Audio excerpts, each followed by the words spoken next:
Powiem wam, wiecie co, nie no, ja teraz chciałbym powiedzieć, że bardzo ważną rzeczą, jeśli wiecie, tak planujecie mniej więcej na tych zasadach co my, posiadanie agregatu. Po to są uciekinierki, bo jak widzicie jest tutaj ogrodzenie zrobione, ale jakimś sposobem się ulotniły. Uciekły, jak to zwykle. I nam się to sprawdza, więc jak coś wam się sprawdza, nie kombinujcie, nie szukajcie, nie próbujcie udoskonalać czegoś, co już działa. No bo widzicie, my też chcieliśmy właśnie, podjęliśmy tą próbę. Marcin mówi, no to jeżeli faktycznie jest tyle opinii, że trzeba zwiększyć wilgotność, no to zwiększyliśmy i tak nam wyszło. Co tutaj będzie? Zdradzamy teraz czy później, kochanie? Może teraz powiemy, że tutaj będzie dziura, gdzie Chińczycy będą podawali mi wszystko, co produkują, kiedy w Polsce i w Europie wszystkie fabryki zostaną już zamknięte. Aha, dobrze, no ale... Taki będę miał sznureczek i tak będę mi spuszczał, wiadomo, to siła grawitacji i tak dalej. Ale nie I tu będę sobie wciągał koszyczek na przykład. Tylko nie zwracajmy lokalizacji, bo będziemy mieć kolejkę pod bramą.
Na płot!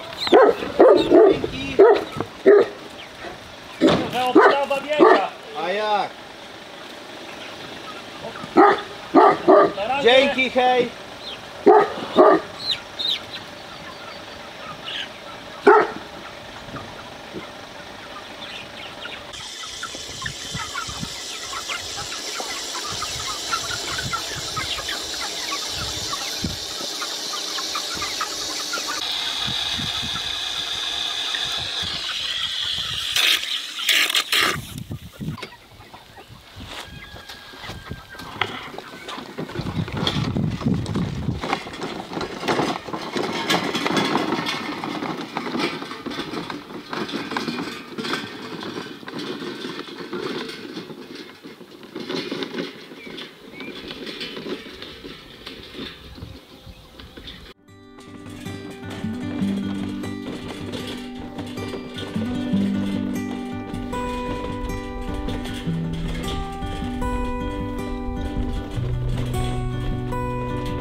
O, kuleczko. Najpierw kuleczka dostaje, później ty.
I co zrobiłaś? No i co zrobiłaś? I nie ma.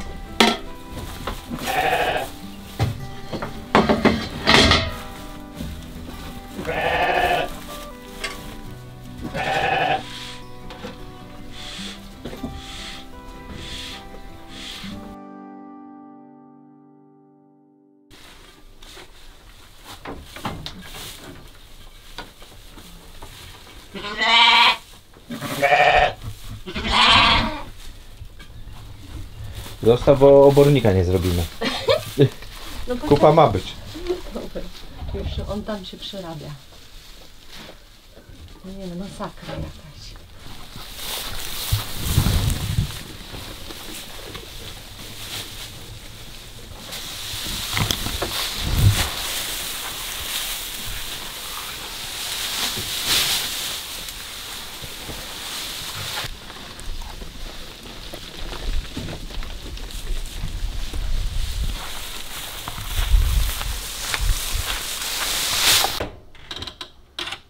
Sernik upieczony, tak, optymalny serniczek.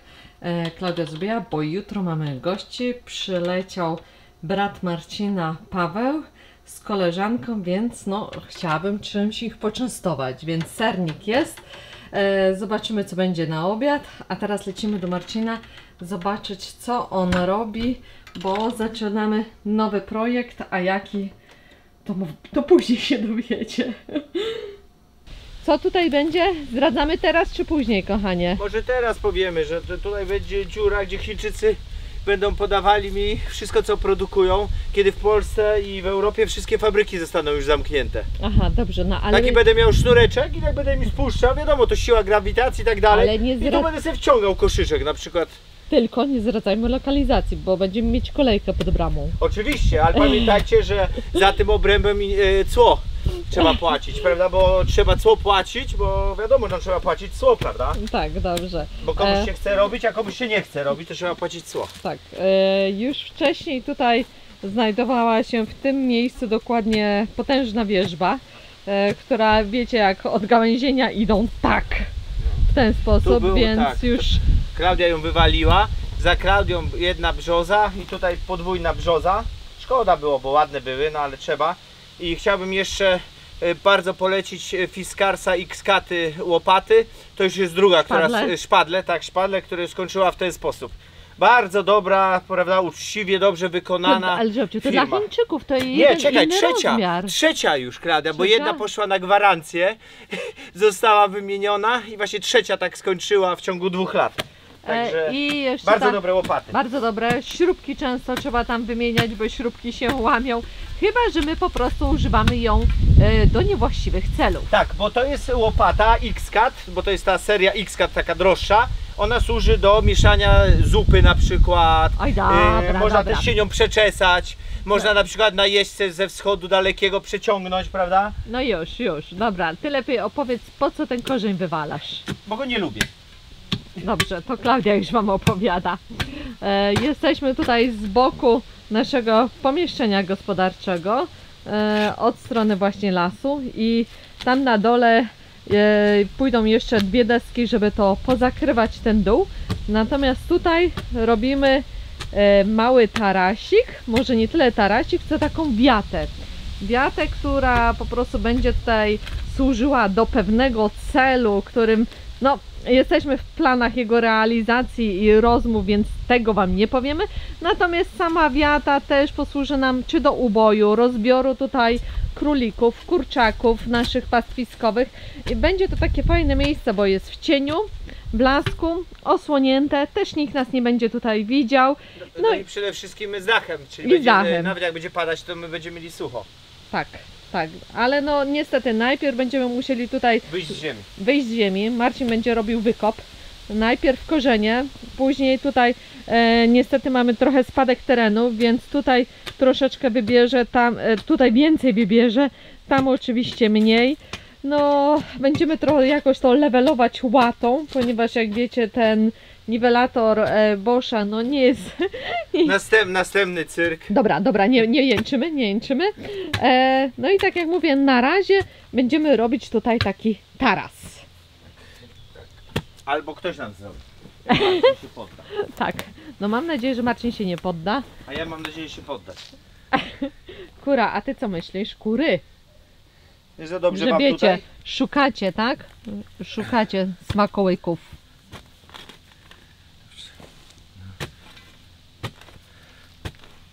Nie jest łatwo, powiem wam.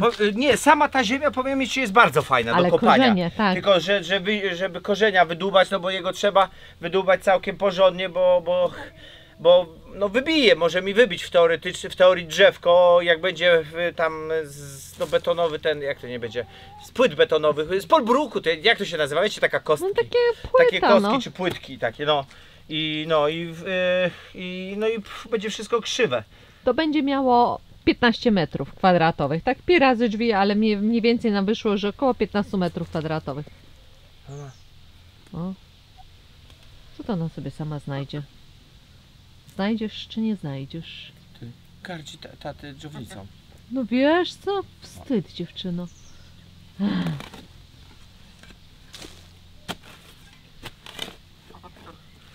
wykorytuje to wszystko. No nie wiem, jeszcze uczciwie mówimy, że pytaliśmy się jednego pana, który takie rzeczy robi profesjonalnie. Ciężka robota, ja mówię, że jestem ostatnio coś nie do życia. Ostatnie pół roku.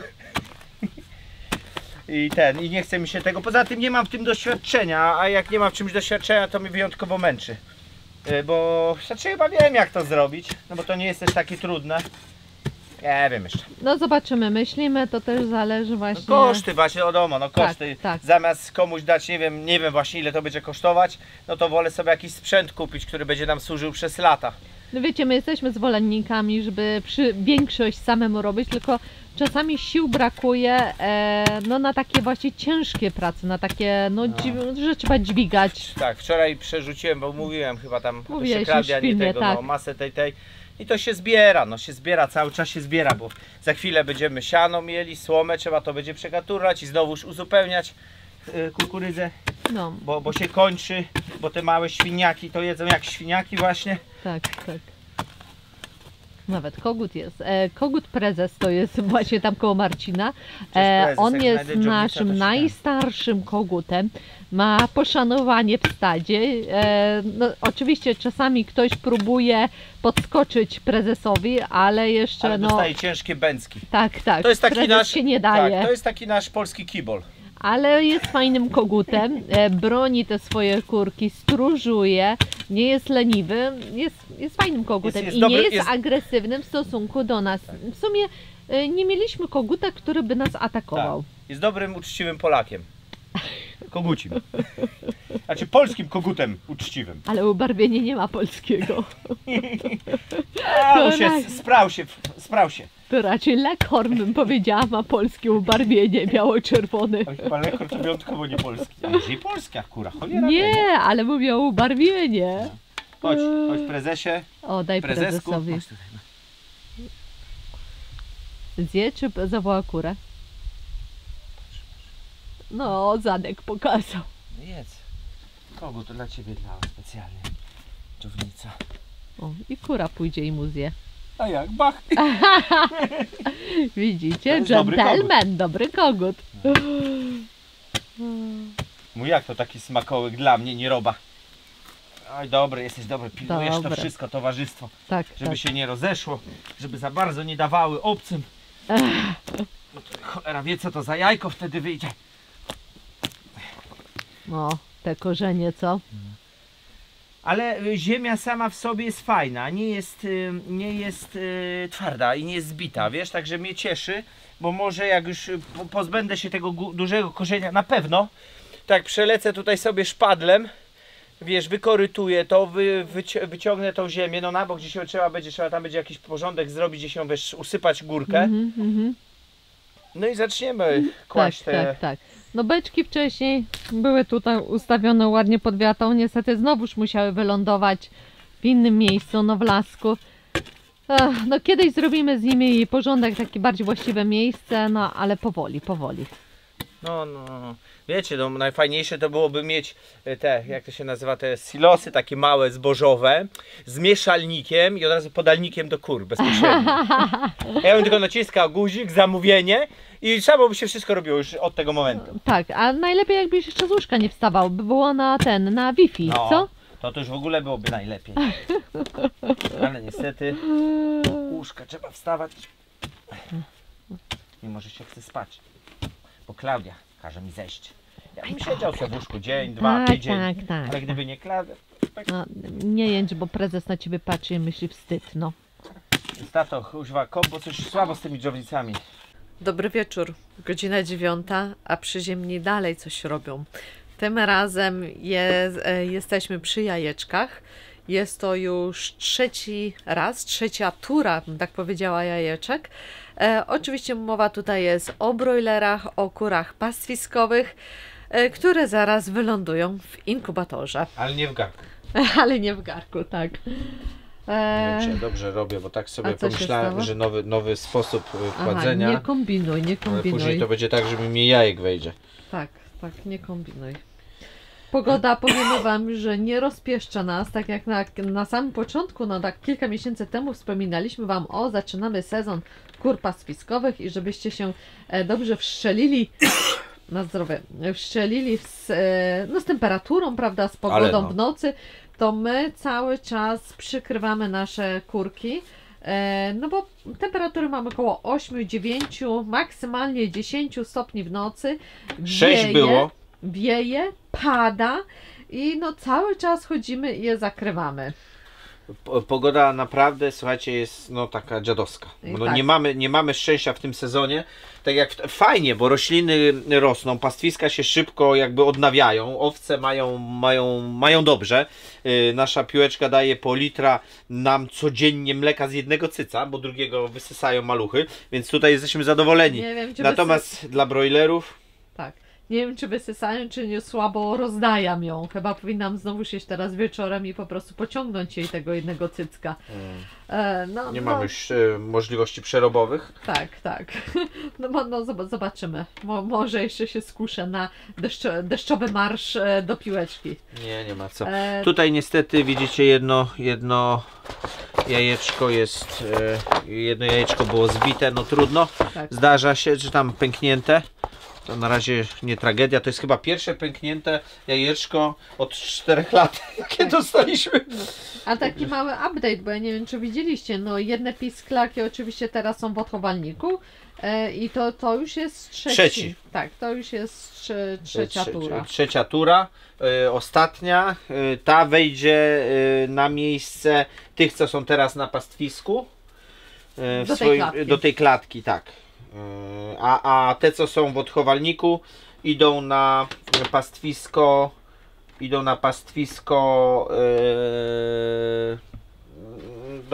do sadu. Do sadu, tak. W tym momencie owieczki właśnie są w sadzie, zjadają jeszcze to, zjadają to, co odrosło, bo to one były już tam były raz chyba, nie wiem, z miesiąc temu, to już troszeczkę trawa odrosła, więc teraz ją przystrzygają. I te brojlery, a nasze właśnie te z odchowalnika za tydzień trafiają do sadu. Tak. I mamy nadzieję, że jest ich troszkę mniej tym razem.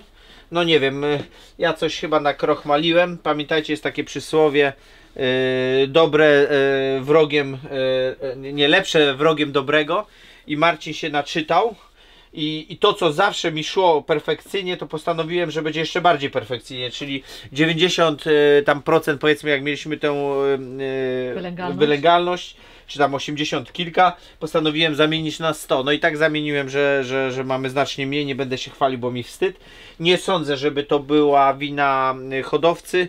Wprawdzie było więcej jajek niezalężonych poprzednim razem, bo było aż 11, więc to już troszeczkę, nie, 11, tak, ale ja zacząłem manipulować, wyłączyłem wcześniej obracanie o 1 dzień, nie powinno to wpłynąć, ale wyłączyłem wcześniej więc błąd największy, że zwiększyłem wilgotność przy wykluwaniu i ja widziałem, że masa jajeczek jest jakby gotowych do wyklucia, znaczy było już, wiecie, opierzonych, a się nie wykluły. I to prawdopodobnie była ta. Także ja już nie słucham się nikogo i niczego, ani swoich podszeptów durnych. I od tego czasu będziemy robić zawsze tak, jak robiłem do tej pory, czyli około 50% wilgotności przy inkubacji przez cały okres i ostatnie 3 dni po 18 dniu przestaję kręcić. I daje 53, troszeczkę tylko zwiększam wilgotność, a ja tutaj zwiększyłem do prawie 60%, bo każdy mówi, o więcej wilgotności. No chyba nie z tymi brojlerami, albo nie z tym inkubatorem. Także no taki mniejszym, że tak powiem, będziemy mieli plon, ale nie szkodzi. Jeszcze trochę szkodzi. No trochę szkodzi. Tak jak Wam mówimy odnośnie paszy, że nasza pasza jest przez nas już sprawdzona przez kilka lat, przez kilka sezonów, czy to pasza dla kur pastwiskowych, dla brojlerów, czy dla niosek i nam się to sprawdza, więc jak coś Wam się sprawdza, nie kombinujcie, nie szukajcie, nie próbujcie udoskonalać czegoś, co już działa, no bo widzicie, my też chcieliśmy właśnie, podjęliśmy tą próbę. Marcin mówi, no to jeżeli faktycznie jest tyle opinii, że trzeba zwiększyć wilgotność, no to zwiększyliśmy i tak nam wyszło. Więc tak jak jeszcze raz powtarzam, nie szukajcie dziury w całym. Tak, jak coś działa, to działa. To działa. I jeszcze z takich ciekawych rzeczy, że mamy, wiecie, ja ostatnio, bo myślałem sobie o takiej jednej sytuacji, co mieliśmy. Wy pamiętacie, że tam kiedyś myśmy perliczki, które nie zostały oddane, nie zostały przez nas wychowane, dlatego, że za mało się ich wykluło, co mówiliśmy, że ktoś po prostu kompletnie nie wiedział, co robi i nas oszukał. I kupiliśmy dla nich paszę. I jak ja dodałem tą paszę tym naszym kurom, no przecież nie wyrzucę, wiecie, my tak uważamy, że no generalnie karmimy swoją, ale wyrzucić też nie wyrzucimy. To dałem tą paszę, żeby ten woreczek jeden zużyć i nagle nam się sypnęły jaja. Mówię, co jest grane? Przecież my mamy pełnoporcjówkę, wiemy, że to te technicy żywieniowi jakby ją sprawdzali i ona była zaakceptowana, jest naprawdę dobrą paszą. I mówię, co się dzieje, że nagle taka różnica w wnieśności. No i Marcin zaczął grzebać, zacząłem szukać po prostu odpowiedzi na to pytanie. No i znalazłem i właśnie szykujemy się z Klaudią, nie wiem czy to w tym tygodniu zrobimy, czy w następnym, czy nie wiem czy już, aha no właśnie, no w takim razie to będzie w następnym tygodniu, w tym tygodniu zrobimy inny film piątkowy, czyli na nas za tydzień od czasu jaki teraz oglądacie, zrobimy wam film, gdzie porównamy wam pasze kupne do paszy właśnie takich robionych przez nas, żebyście zrozumieli, dlaczego warto robić własne pasze. Bo ja już wiem w tym momencie, jaka jest różnica. No moim zdaniem jest ona na tyle istotna, że jeśli siły pozwalają, no bo jest to masę pracy, jest to upierdliwa robota, robienie własnej paszy, bardzo upierdliwa, ale jeśli wam siły pozwalają, to warto robić własne pasze. Tak? No przynajmniej ja to tak czuję, jest Klaudią. No, też czujesz dzisiaj w plecach, prawda? Bo dzisiaj tak samo odnośnie właśnie samej paszy przerzuciłeś koło 2 ton w sumie. Tak. No wiecie, no to jest... Zrobiłem 600 kg paszy, ale wiecie, z baniaków, gdzieś są ta pasza jakby, znaczy składniki leżą, musiałem przenieść na wagę, zważyć do betoniarki, z betoniarki z powrotem wymieszane do tego. No i tak wyszło, że gdzieś 2 ton. Czuję, jestem miętki. Tak, ale w tym wieku to człowiek coraz częściej staje się miętki, więc chyba zaczynam się przyzwyczajać. Ale zobaczcie, widzimy, że to jest, no widzicie przecież i słyszycie, że to jest ciężki kawałek chleba, to jest ciężka praca, ale opłaca się, jest to mięso inne, wiecie, że nie jecie tych właśnie dodatkowych, sztucznych, technicznych, czy jak to się tak dokładnie nazywa. O tym właśnie będę mówił. Tak, różnych dodatków, więc warto. My uważamy, że warto, chociaż boli. Ale człowiek się rusza, mięśnie rosną, mam 50 lat, takiego bicka to ja dawno nie miałem. Także wiecie, no coś za coś. Pewnie wiecie, no z większym bickiem wiadomo lepiej się umiera, co nie? Także taki żarcik. Taki żarcik. Znaczy wiecie, ja tam moje no podejście dobrze, o śmierci wiecie, także ja mam na to wywalone. Dobrze, tutaj jest życie. Więc się nie obruszajcie się. Tak. Dobra. No to co, już lecimy, to już pewnie koło 90, nie, to będzie koło 60, nie? Teraz, tak plus minus. Mam nadzieję, że się zmieszczą, nie wiem. No ja też nie wiem. No, że wiesz, będę upychał zgniotę i wejdzie więcej. A widzicie, tam za pieluchami oczywiście Klaudii magiczne rzeczy się tam kurują. Już wam pokazuję, bo co niektórzy się pytali, czy już są gotowe.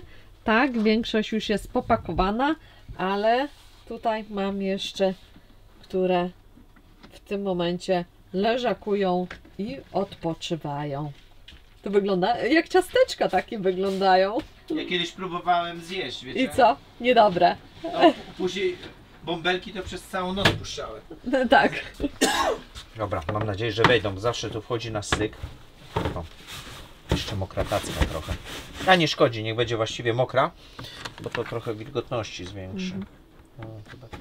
No ciekawe. Robię po staremu, no i zobaczymy jak to będzie. I ja jestem przekonany, że to ja skwasiłem. Jestem przekonany, bo no mówię, nigdy nie mieliśmy od 4 lat takiego słabego wyniku jak ten, co jest teraz w odchowalniku. I zanotujcie, przyziemni nie są nieomylni, przyznają się do błędów. Uczymy się na błędach, uczymy się zawsze na błędach. I wiecie, no właśnie. Trzeba też sprawdzić, bo ja nie mówię, że to u każdego zadziała tak samo. Jak dużo osób pisało, że powinno być ta wilgotność duża, no to pomyślałem sobie, to ja jestem głupi. Ale może na przykład to zależy od inkubatorów, albo może żenioski wolą takie, a nie broilerowe. Nie wiem. Wiem, że ja już tego więcej nie zrobię. No i mówię, wyłączyłem w dniu 17. Tego. To jest przemęczenie, bo dzień 17 to jest przemęczenie. My z Klaudią już kompletnie nie wiemy, co się wokół nas dzieje. To jest jakby, no wiecie, sezon jest, a jeszcze taki projekcik mamy. Sezon jest intensywny. Zawsze Tak. jak my robimy kury, to jest nasz dodatkowa praca, która pochłania Masę dużo czasu, czasu, energii fizycznej i tak dalej. Więc dobra, ale nie jęczymy teraz. Nie, no to nie jest jęczenie, tylko to jest wam pokazywanie, że wchodzenie w gospodarstwo z czym się wiąże. Będziecie mieli to samo. Także to jest uczciwe podejście do realiów. Każdy z nas przecież pracuje, wychodzicie do pracy, macie jakieś tam swoje do robienia i każdego coś męczy. My pokazujemy, co jest tą taką, no chyba negatywną poniekąd stroną, że no dobra, robimy u siebie, robimy dla siebie, jest to fajne, nikt nad głową nie stoi, Tak, ale trzeba się pilnować, wiecie, nie odpuszczamy, bo z doświadczenia wiemy, że odpuszczenie sobie dnia roboty i zrobienie sobie wolnego skutkuje tylko tym, że na następny będziemy mieli tej roboty odpowiednio więcej. Więc dobrze być, No jak i to nie się jest mówi, 8 godzin, widzicie, tak. jest za oknem już jest taka szarówka. Mamy przerwy, Klaudia idzie do Oczywiście. kuchni, ja idę do kuchni, ja tam coś pomogę, Klaudia To jest przerwa? główny, tak, to jest przerwa, trochę pogadamy, jakieś To jest goście przerwa? wpadną. Dla mnie przerwa? No jest przecież, ruszasz widelcem i wtedy odpoczywasz, prawda? Raczej muszę zrobić, żeby czymś poruszać tym No widelcem. dobrze, ale zawsze ci przecież ziemniaki opłuczę. No tak. I nastawisz wodę. No nie gadaj, już nie bądź No taka, dobra. sól ci podam, baterię wymienię. O, słyszycie? Nie, no słuchajcie, wiecie jak to jest, no, tak naprawdę dzieli się robota na wsi, ale powiem wam, że Klaudia ma przegibane, nawet mi jej szkoda. Ale ma lżejszą może troszkę robotę. No tak, to na pewno, że niż takich ja, to no nie ja się dźwiga. natargam znowu. Tak, zgadza się. No i nosisz, konstruujesz. Tak, i konstruuję. Dobra, Tak. wszystkie?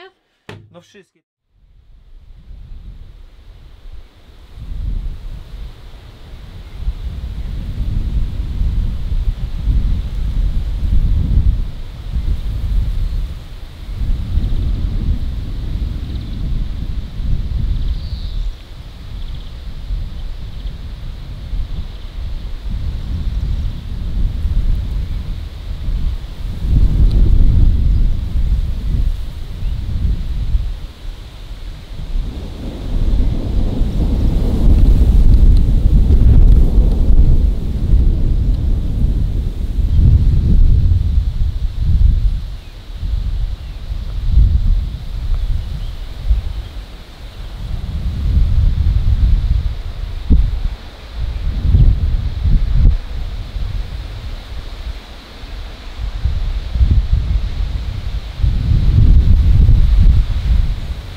O, jesteśmy w gościach. Dzień dobry, witamy wszystkich i witamy się również z kozami karpackimi i koziołkiem tam w tle, ale nie naszymi, bo jesteśmy tutaj po odbiór maleństwa. Odbieramy właśnie koziołka tutaj od zaprzyjaźnionego gospodarstwa, który ma taką samą rasę, czyli kozy karpackie, i przyszły nas tutaj całe stado przywitało i pilnujemy samochodu, żeby na samochód tam nie wskoczyły. O, tam w tle widzicie, tam jest koziołek, ma piękne dorodne rogi. Cześć, cześć, cześć dziewczyno. No dobra, ale są przy nas. Są przy nas, a tak, o, nawiały. A, tak a propos, to są uciekinierki, bo jak widzicie jest tutaj ogrodzenie zrobione, ale jakimś sposobem się ulotniły. Uciekły, jak to zwykle. One powinny mieć tutaj ksywkę uciekinierki. Marcin, chyba trzeba bramę zamknąć tam, co? Zamknij tą bramę. Za mną nie poszły. Nie, nie. O, idźcie, idźcie. O, widzicie, jesteśmy tutaj z Piotrem, bo koziołek będzie u Piotra mieszkał. Ma specjalnie dla niego wygospodarowane pomieszczenie i będziemy się tym koziołkiem dzielić, bo Piotr ma kuski po naszych dziewczynach, po naszych kuskach, od Belli, Marty i kuleczki, przepraszam, od kuleczki. I właśnie u Piotra on będzie mieszkał gościnnie. Kozuchy! Wyjdą. To są cwaniary. One tutaj po całej wiosce latają. Nieraz tutaj wydzwani... Proszę? Widocznie tak ma być. Widocznie tak ma być, tak. No tyle smakołyków jest dookoła. Aha, to dlatego tutaj tak zarosło. To ja już teraz rozumiem, czego to jest tak zarosło, jak one po całej wiosce latają. Tak, one po całej wiosce sobie latają. No. No, panny! Ale wy macie tutaj dobrze. Marcin z Piotrem poszli po koziołka, a ja niestety muszę stać tutaj na straży, bo kozy nie chcą iść za nami, a obawiam się, żeby na samochód nam nie wskoczyły, więc no pilnuję tutaj, nie jestem w stanie teraz pójść do stajenki, do obórki, żeby wam pokazać malucha, ale zaraz chłopaki wyjdą i go zobaczymy. No kozy, chodźcie tutaj, uciekinierki! Słuchaj, ja pierw wejdę do samochodu i Oj. go przytrzymam. Nie? Cześć kawaler! Taki różowy, tęczowy. Taki tęczowy, no! Aha, czekaj, a jeszcze to papierologia. Tak, papierologia to za chwilę. Ale jakie on ma jajce duże. Ale jakie on ma już rogi? Ty widzisz, jakie on ma już ładne rogi? Nie Oj, bój się, nie płochliwy. Dobra, zamykaj tutaj, Marcin, z tyłu. Dam mu troszkę trawki, żeby miał ten wywiad. Nie, będzie trzeba już siedzieć z tyłu, Piotr, wiesz, żeby on już był spokojny. Tak, tak. Dobra. Daj mu trochę trawki, wiesz, bo on będzie, no, może fikać. No masz tu. Prędzej zboże by było lepsze, wiesz? Ale on nie będzie, on jest On jest zafokowany, żeby zestresowany. jeść. Ja widzę, że... Nie, Piotr. Kopyta są chyba do robienia. No to jak przyjedziemy, to zrobimy. Dobra, Marcin, zamknij, wiesz? Ale brady nie ma. No jeszcze, bo mały jest. Dotarliśmy na miejsce, całość zdrowo. Chodź pokaż te nasze piękności. Chłopak Ależ był one. bardzo grzeczny. O, cześć dziewczyny, siema, troszkę pada, nie wychodźcie. A, wyszły. No dobrze. A my tutaj już daliśmy chłopakowi imię, będzie się nazywał Filipek. Tak, ogólnie razem się zgodziliśmy, że Filipek Tak. to jest najpiękniejszy. No chodź, oj, boi się. Oj. Boi się, no chodź Filipku, uważaj tylko na rogi jego. No nie bój się Filipku, już grzeczny. Wyłączyłeś Filipek prąd? się boi. Prąd wyłączyłeś, Piotr? Filipek chciał Nie. zostać w tym. Tak, wiesz jak ja tutaj. Czekaj, przytulmy się. O. Tylko uważajcie na prąd. Dobra, to wchodź, idziemy. Klaudia. Dobra, ja skaczę. Opa! Cześć dziewczynki. Cześć. Myślałam, że to on uciekł.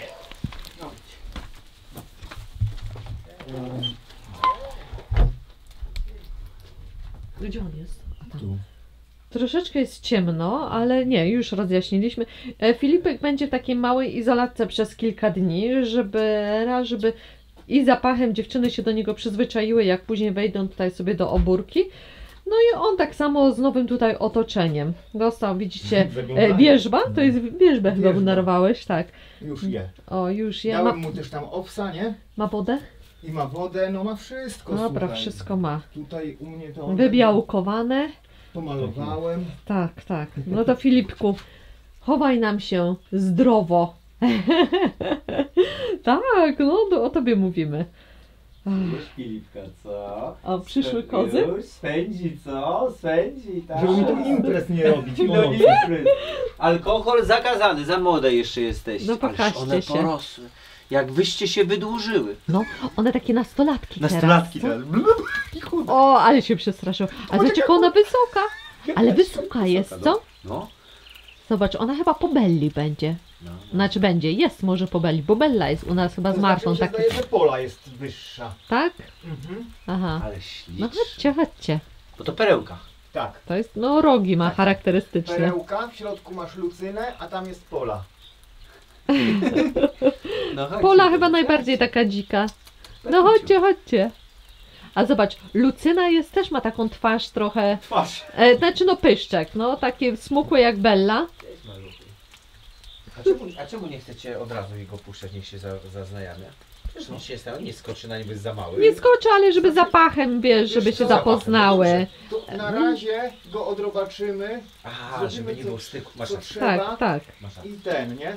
Jeszcze racicę trzeba mu sprawdzić. No, oj piękna Ale jesteś, fajnie. perełko. O, ale pozuje. Patrz, gwiazda. To są ancymony. No. No chodź. To będę miał tylko teraz robotę. One do ciebie podejdą, Piotr? Tak. No wie! Okej. Ojej. Jakoś dziwnie podchodzą. Zdrajcy. Znowu się was boją, wiesz? No nie znają nas. No, rzadko przychodzimy, bo tyle kilometrów jest do Ale perełka pokonania. dała mi się pogłaskać. Ale tam One i tak już są teraz ułożone kozy. No chodźcie, zawsze tutaj tak chętnie nie mogę was się stąd pozbyć. Tak? Oczywiście. Na owiec to by weszły. brudki macie fajne, jak czykity. No. No chodźcie, bo pada. Czego No. wy w końcu macie tą płeć? Jejciu, Marcin, chodź, musimy swoje kozy przegonić. Kozy, Pada. pada. No. A one są, wiesz, maluchy mamy. Dobra, lecimy. Oj, oj, oj. I just wanna go out and walk with you. Baby, you know I just like to talk with you. You don't have to tell me anything that's new. I just wanna go out